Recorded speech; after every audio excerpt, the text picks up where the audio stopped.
On nous dit souvent que pour réussir, il faut se battre. Mais pour nous, femmes chrétiennes noires, le combat est parfois double. On porte sur nos épaules des siècles d'histoire et, trop souvent, des étiquettes que nous n'avons pas choisies. Stéréotype, la Angry Black Woman, la femme noire toujours en colère.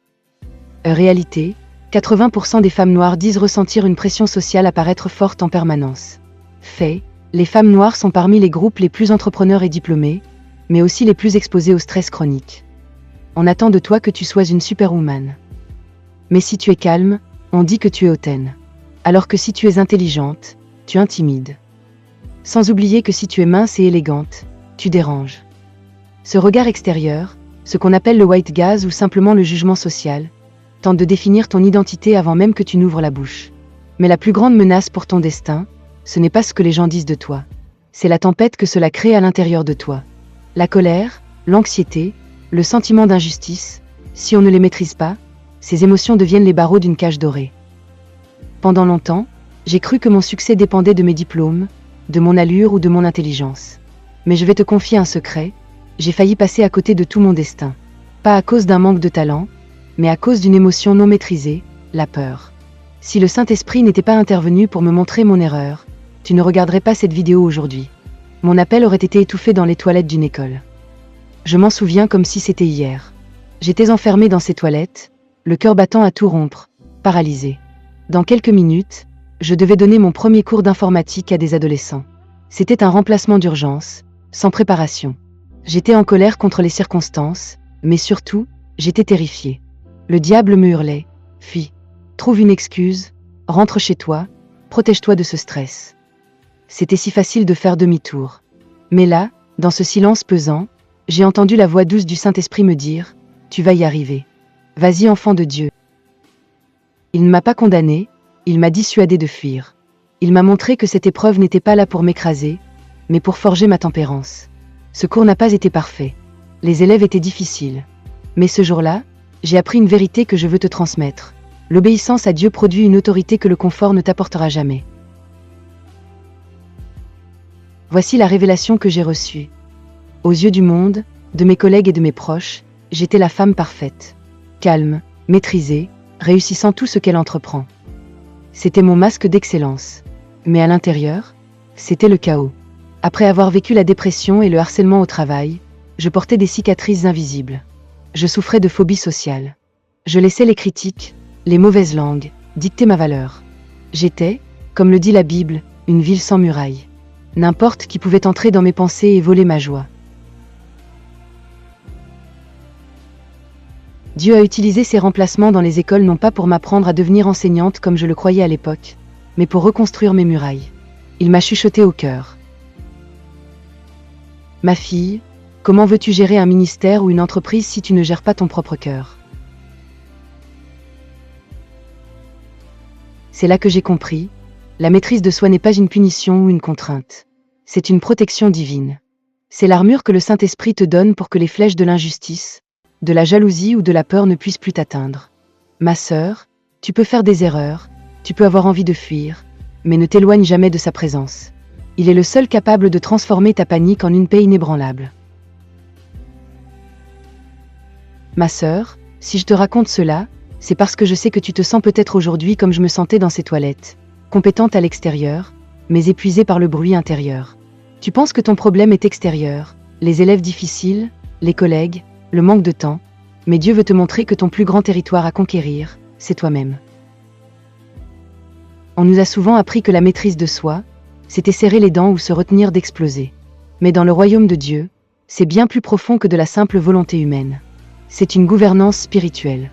C'est ici que la langue de la Bible, l'hébreu, vient nous donner une révélation qui change tout. Parce que pour maîtriser ces émotions, il ne faut pas juste les étouffer, il faut comprendre quelle autorité Dieu nous a réellement donnée sur elles. Regardons ensemble ce que Dieu veut dire quand il parle de maîtrise. Le mot pour la maîtrise de soi en hébreu est shlita atzmit. Shlita vient d'une racine qui signifie avoir la domination, gouverner ou exercer un pouvoir légitime. Atzmit désigne le soi, l'individu. La révélation. Quand la Bible parle de maîtrise de soi, elle ne dit pas que tu es une dictatrice envers tes émotions. Elle dit que tu as reçu du Saint-Esprit le droit de gouverner ton monde intérieur. Imagine une reine qui laisse n'importe qui entrer dans son palais, s'asseoir sur son trône et crier des ordres. C'est ce qui arrive quand la peur ou la colère prend les décisions à ta place. Shlita Atzmit, c'est reprendre ton trône. C'est dire à l'anxiété, tu es un visiteur, mais tu n'es pas le roi ici. C'est Christ qui règne. Ce n'est pas une force que tu puises en toi, c'est le fruit de l'esprit. C'est pour cela que dans Galates 5, la maîtrise de soi arrive en dernier.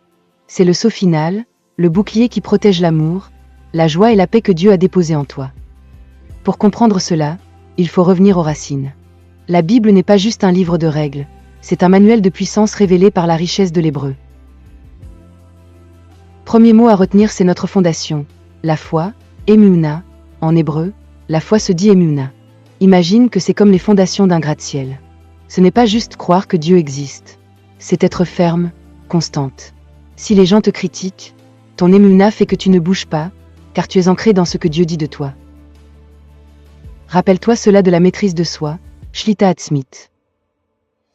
C'est un mot puissant, Shlita Atzmit. Shlita veut dire autorité ou gouvernement. Avoir la maîtrise de soi, c'est devenir la reine de ton propre cœur. Le Saint-Esprit te donne le badge d'autorité pour dire à ta colère, non, tu ne vas pas sortir par ma bouche aujourd'hui. Pourquoi c'est vital pour ton appel?